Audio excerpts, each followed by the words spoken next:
Hello दोस्तों, class 10th के chapter 9 height and distance से कुछ क्वेश्चंस देखेंगे। बहुत ही इंपॉर्टेंट क्वेश्चंस हैं जिनको कि बार बार बोर्ड्स में पूछा गया है। बोर्ड के एग्जाम में अधिकतर इन क्वेश्चंस को देखा गया है। तो देखते हैं पहला सवाल। The angle of elevation of an aeroplane from a point on the ground. ये ग्राउंड है आपका।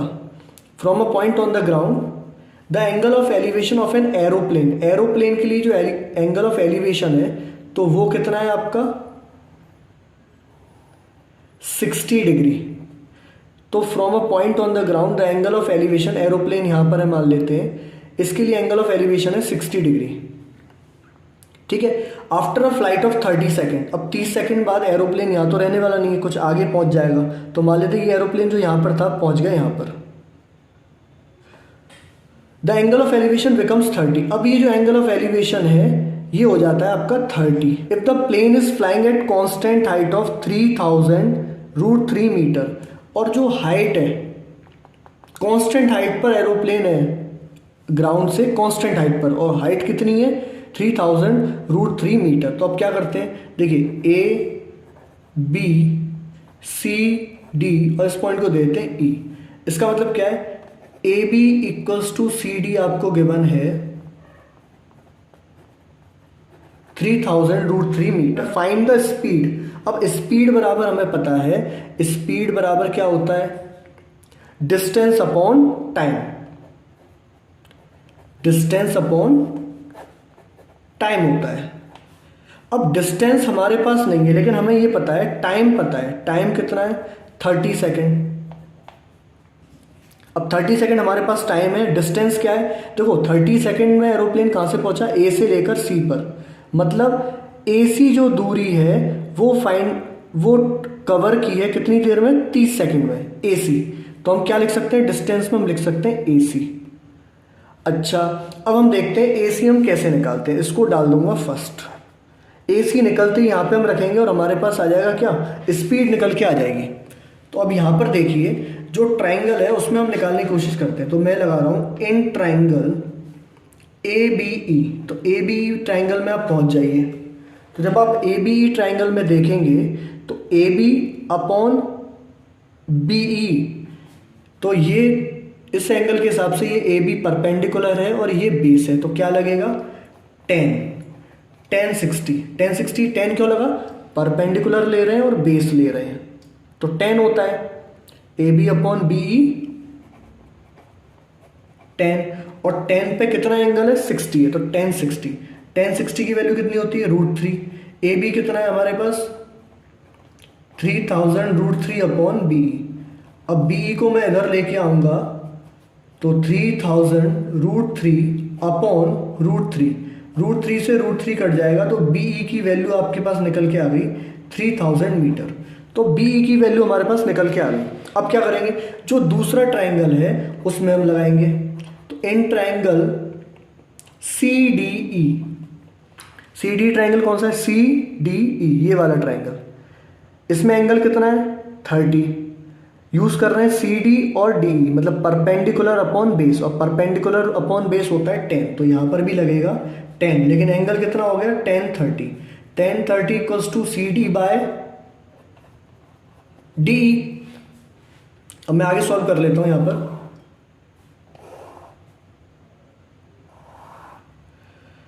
अब आगे सॉल्व जब करेंगे तो 1/√3 होती है 10 30 की वैल्यू। सी डी कितना है, सी डी वही कांस्टेंट है 3000√3, और डी की वैल्यू हमें फाइंड करनी है। जब डी को मैं इधर लेके आऊंगा 1 के पास और √3 जाएगा इधर, तो 3000 इंटू √3 मतलब 3, तो ये हो गया 9000 मीटर। अब हमको फाइंड क्या करना था, हमें फाइंड करना था AC। अब ध्यान से देखिए AC हमारा क्या है, AC बराबर है देखो BD, क्योंकि ये ग्राउंड भी हॉरिजॉन्टल है, AC भी हॉरिजॉन्टल है, क्योंकि जो एरोप्लेन है उसको बताया गया कि कांस्टेंट हाइट पर है। अब जब कांस्टेंट दूरी होती है तो ये लाइन और इसके पैरेलल हो गई। तो AC बराबर क्या है आपका BD, मतलब AC फाइंड कर लो या BD फाइंड कर लो। तो AC तो फाइंड नहीं कर सकते थे, BD हमने फाइंड कर सकते थे। कैसे फाइंड कर सकते हैं जरा देखिए। BD हमारे पास कब आएगा, जब DE में से, ध्यान से देखिए, DE में से आप क्या माइनस करते हैं, BE। डी में से आप बी ई माइनस करेंगे तो क्या आ रहा है आपके पास बी डी, और बी डी बराबर क्या है आपका ए सी। ध्यान से देखिए। अच्छा डी ई कितना है आपके पास, डी ई है 9000 और बी ई है आपके पास, देखो ये रहा डी ई 9000 और बी ई आपके पास 3000। तो ये कितना निकल के आ गया, ये निकल के आ गया 6000 मीटर। तो ए सी की वैल्यू हमने निकाल ली माइनस करके, D E minus B E किया तो बी डी आ गया, और बी डी बराबर है ए सी के। अब देखिए जो इक्वेशन फर्स्ट है यहाँ पर हम पुट करने वाले हैं, स्पीड निकालना चाह रहे हैं हम, क्वेश्चन में पूछ रहा है फाइंड स्पीड, तो स्पीड बराबर ए सी की वैल्यू कितनी आ गई 6000 मीटर, और टाइम कितना था 30 सेकेंड। जैसा कि आपको मालूम है एरोप्लेन को यहाँ से यहाँ तक पहुँचने में लगा है 30 सेकेंड का टाइम, तो distance upon time equals to speed equals to distance upon time. 30 से इसको आप कट करेंगे तो 200 मीटर पर सेकेंड, ये स्पीड रही है आपके एरोप्लेन की। इसको और आगे यदि आप सॉल्व करेंगे तो यदि आप चाहते हैं कि किलोमीटर पर आवर में निकल आए, तो किलोमीटर पर आवर निकालने के लिए आपको क्या करना है, 200 में 18/5 का मल्टीप्लाई कर देंगे, ठीक है। तो जब 18/5 का मल्टीप्लाई करेंगे तो ये आ जाएगा 720 किलोमीटर पर आवर। तो जो एरोप्लेन की स्पीड है 200 मीटर पर सेकेंड कह सकते हैं, या 720 किलोमीटर पर आवर भी कह सकते हैं। नेक्स्ट सवाल देखते हैं। A spherical balloon of radius R, एक स्फेरिकल बलून है जिसकी रेडियस है R, subtends an angle theta at the eye of an observer. जो उस बलून को देख रहा है उसकी आंखों पर जो एंगल बन रहा है वो कितना है, सबटेंड कितना हो रहा है angle theta. If the angle of elevation of its centre, और उस बलून का जो सेंटर है उसका एलिवेशन कितना है, उसका एलिवेशन है phi. Find the height of the centre of the balloon. अब आप समझने का प्रयास करें, देखिए ये बलून है, ठीक है, और इसका सेंटर है मान लेते हैं ओ, और जो ऑब्जर्वर है उसकी आंखें हैं मान लेते हैं इधर। अब इस बलून को देख रहा है और इस बलून के द्वारा जो एंगल सबटेंड हो रहा है, तो जो एंगल सबटेंड हो रहा है वो कितना हो रहा है, वो एंगल सबटेंड हो रहा है थीटा। इसको डाल देते हैं ए बी और ये हो गया सी। तो सबटेंड हो रहा है ना कि एलिवेशन कह रहा है। ध्यान से देखिए, spherical balloon of radius subtend N angle theta, subtend कर रहा है ना कि एलिवेशन, तो इस तरीके से बनेगा, ठीक है। नहीं तो एलिवेशन होता तो इस तरीके से बनता। अब आगे देखिए, if the angle of elevation of its centre, अब सेंटर का एलिवेशन, सेंटर के लिए एलिवेशन जो है वो फाई है, तो सेंटर के लिए अब यदि एलिवेशन है तो जब एलिवेशन की बात हो जाती है तो बिल्कुल स्ट्रेट इस तरीके से इस पॉइंट को डाल देते हैं डी। तो ये जो एंगल है ये वाला, देखो ये पूरा ध्यान से देखिए, ये वाला ये कितना है आपका, ये फाई है। तो एक बार क्लियर कर लेते हैं, एंगल बी ए सी ये आपका कितना है, ये है थीटा, ठीक है। और आपका जो एंगल है O A D, angle O A D ये आपका है फाई, ये अलग से हमने लिख के रख लिया, ठीक है।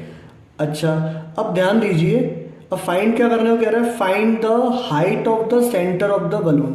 सेंटर क्या है, ये इसकी हाइट पता करनी, सेंटर कितनी ऊंचाई पर है। तो देखो ये ऑब्जर्वर की आई है, तो यहाँ ये ग्राउंड लेवल समझ लेते हैं, यहाँ से लेकर यहाँ तक की हाइट पता करनी है, मतलब हमें पता करना है ओडी। ओडी को मान लेते हैं एच और ओडी फाइंड आउट करना है। अब जरा यदि ध्यान से देखें, जब बी ए सी आपका कितना है थीटा, तो यदि मैं एंगल निकालूं, एंगल जो होगा ओ ए सी, ओ ए सी कितना होगा, ओ ए सी होगा θ/2। ये क्वेश्चन काफ़ी टाइम एग्जाम में आया है तो ध्यान से देखिए। तो ओ ए सी कितना होगा θ/2। भाई देखो ये थीटा है और बिल्कुल बीचों बीच से देखो सेंटर से ये लाइन आ रही है, मतलब एंगल हो जाएगा दो हिस्सों में बराबर।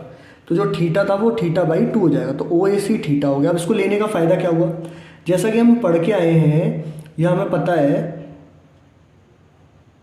कि ये जो होता है ये 90 का एंगल होता है। कैसे होता है, देखो ये रेडियस है और ये टेंजेंट है। टेंजेंट और रेडियस के बीच में एंगल मतलब पॉइंट ऑफ कांटेक्ट जो होता है वहां पर कितने का एंगल बनता है, 90 का। तो जो ये ट्राइंगल है आपका, ट्राइंगल ओ ए सी, ओ ए सी क्या हो गया, ओ ए सी is a right triangle.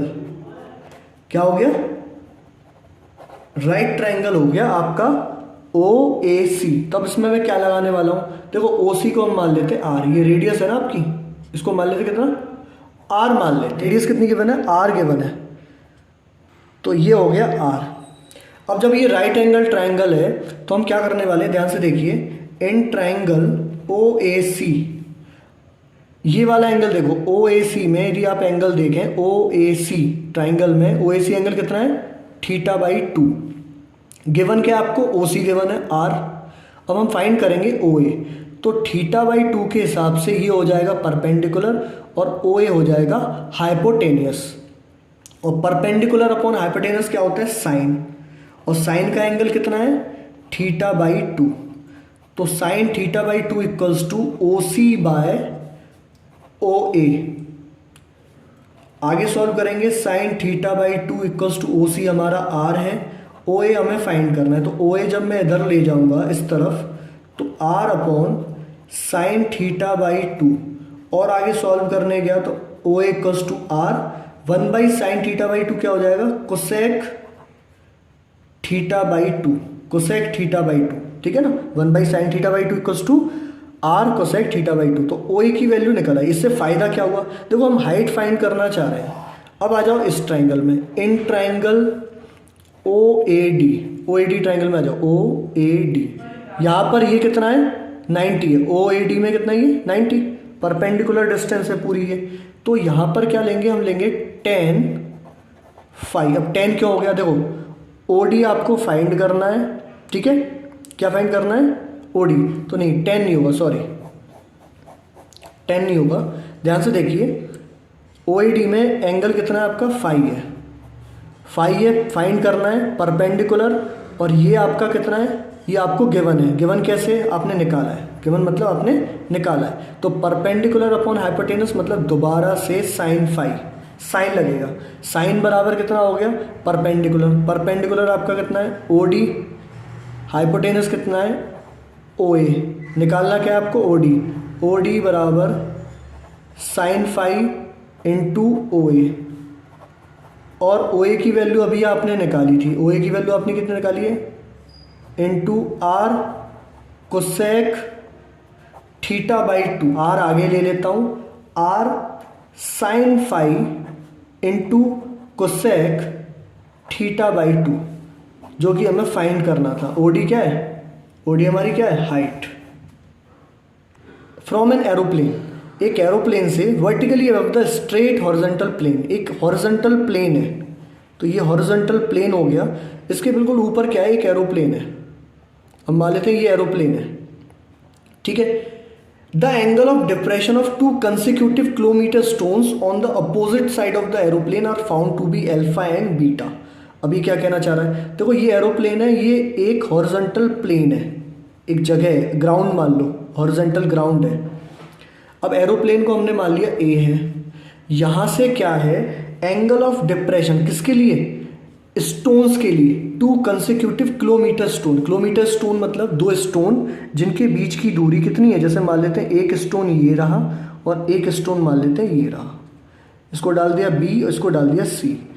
Stone क्या बताते हैं, ये किलोमीटर बताते हैं कि भाई बी से सी की दूरी 1 किलोमीटर है। आपने देखा होगा हर किलोमीटर पे एक पत्थर रखा हुआ होता है हाईवे की तरफ, तो वही समझ लीजिए आप, और इन दोनों के बीच की दूरी कितनी है, 1 किलोमीटर। तो इन पत्थरों के लिए, इन स्टोन्स के लिए एंगल ऑफ जो डिप्रेशन है, एंगल ऑफ डिप्रेशन जो है वो एक के लिए तो देखो अल्फा है, जैसे मान लिया इसके लिए अल्फा हो गया इस एरोप्लेन से, और इसके लिए हो गया क्या, बीटा, एंगल ऑफ डिप्रेशन, ठीक है। अब क्या कह रहा है, show that the height of the aeroplane, height of the aeroplane मतलब ये फाइंड करना है हमें, एडी। तो हमें क्या फाइंड करना है, यहां पे हम लिख लेते हैं एडी फाइंड करना है। तो जो फाइंड करना है हमें समझ में आ गया। अब देखो ये अल्फा है अब ये हॉरिजेंटल लाइन है और ये बिल्कुल हॉरिजेंटल प्लेन है, तो ये पैरेलल लाइंस हो गई। तो जब ये अल्फ़ा है तो ये अल्फ़ा होगा अल्टरनेट एंगल से। इसी प्रकार से ये पैरेलल इसके है और ये ट्रांसवर्सल है, तो ये हो जाएगा आपका बीटा। तो ऐसे सवाल में क्या करना है, अच्छा ये आपको दिया हुआ ये पूरा 1 है, ये 1 किलोमीटर है, तो यहाँ से लेकर यहाँ तक हमने मान लिया x, और यहाँ से यहाँ तक क्या कर लेंगे 1 माइनस एक्स हो जाएगा ये। तो जब आपको कुछ गिवन नहीं, देखो इस ट्राइंगल में भी देखो ये साइड गिवन नहीं है, ये तो फाइंड आउट करना है, ये भी गिवन नहीं है। इसी प्रकार से इस ट्राइंगल में भी गिवन नहीं, देखो ये साइड गिवन नहीं है, ये भी गिवन नहीं है, ये हमें फाइंड करना है। तो ऐसे ट्राइंगल में क्या करना होता है, ऐसे क्वेश्चन में क्या करना होता है, दोनों ट्राइंगल में से कॉमन साइड आप निकाल लीजिए। तो पहले ट्राइंगल को देखता हूँ, तो इन ट्राइंगल ADB ट्राइंगल पे आ जाओ। तो ADB में क्या है, देखो ये अल्फा है और अल्फा के हिसाब से यदि हम देखें इस एंगल के हिसाब से ये परपेंडिकुलर है, इसको हम यूज़ करेंगे क्योंकि ये फाइंड आउट करना है। और जो गिवन है साइड ये x, इन साइड को यूज़ करेंगे। तो अल्फा एंगल के हिसाब से ये परपेंडिकुलर और ये बेस, तो परपेंडिकुलर अपॉन बेस कितना होता है 10, तो tan अल्फा बराबर AD अपॉन BD। तो tan अल्फा कितना हो गया, tan अल्फा बराबर AD, तो हमें फाइंड करना है AD बराबर BD कितना है x। अब मैंने क्या कहा कॉमन साइड निकालो, तो देखो दोनों ट्राइंगल में ये AD जो साइड है ये कॉमन है, तो यही हम फाइंड आउट करेंगे। अभी इतना हमारा फोकस रहना चाहिए। तो AD बराबर क्या हो जाएगा x tan अल्फा। तो ये AD की वैल्यू आ गई, इसको डाल देते हैं फर्स्ट। अब नेक्स्ट आगे बढ़ते हैं, अब लेंगे इन ट्राइंगल, दूसरा जो ट्राइंगल है ADC ट्राइंगल हमने लिया। तो इसमें भी देखो ये बीटा है, बीटा के हिसाब से बीटा से रिलेट करते हुए देखें तो ये परपेंडिकुलर है और ये बेस है। तो दोबारा से हमें tan लेना है, तो tan बीटा बराबर क्या होगा AD upon perpendicular upon base कितना है 1 माइनस एक्स। अब इसको यदि हम आगे सॉल्व करें तो यहाँ से AD की वैल्यू कितनी आनी है, AD की वैल्यू आएगी 1 माइनस एक्स tan बीटा। तो AD की वैल्यू यहाँ से भी आ गई एक ट्राइंगल से, दूसरे ट्राइंगल से भी आ गई। अब दोनों ही जब AD की वैल्यू है तो हम क्या करेंगे, फ्रॉम फर्स्ट एंड सेकंड को यूज़ कर रहे हैं। फर्स्ट एंड सेकंड को जब यूज़ करेंगे तो क्या होगा x tan alpha equals to 1 minus x tan beta, 1 minus x tan beta. तो मैं अंदर मल्टीप्लाई कर देता हूँ tan beta minus x tan beta. अब क्या हुआ, देखो ये tan बीटा ये tan बीटा, लेकिन हमें फाइंड करेंगे, हम x फाइंड करेंगे। क्या फाइंड करेंगे x, तो x जब फाइंड करेंगे तो x tan alpha plus x tan beta equals to tan beta. x यहाँ से कॉमन ले लिया तो tan alpha plus tan beta आ गया, और x की वैल्यू कितनी आ गई tan beta upon tan alpha plus tan beta. तो देखो किसकी वैल्यू आ गई, इस x की वैल्यू आ गई। इसको सॉल्व करके दोनों AD की वैल्यू उसको बराबर रखकर x की वैल्यू आ गई। ध्यान से देखिए, अब मैं क्या करूँगा, नाउ इन फर्स्ट पे आऊँगा। फर्स्ट मेरा क्या है, देखो AD, जो कि हमें देखो फाइंड करना है, हमें AD फाइंड करना है। तो AD बराबर हमारे पास क्या था, ये x tan अल्फा। अब x की वैल्यू जब मैंने निकाल ली है तो x की वैल्यू रखूँगा क्या, tan beta upon tan alpha plus tan beta, और इनटू में हो जाएगा tan बीटा। अब इसको आगे आप सॉल्व करें भी तो क्या आ जाएगा, देखो AD equals to tan beta, और ये सॉरी tan अल्फा था, ये tan अल्फा है ना। देखो x की वैल्यू कितनी है, tan beta upon tan alpha plus tan beta, और tan अल्फा देखो इनटू में, तो tan beta into tan alpha कितना हो जाएगा, tan alpha tan beta upon tan alpha plus tan beta, जो कि किसकी वैल्यू निकल के आ गई, AD की। और यही हमें प्रूफ करना। तो ध्यान से देखो tan alpha into tan beta upon tan alpha plus tan beta. Thank you.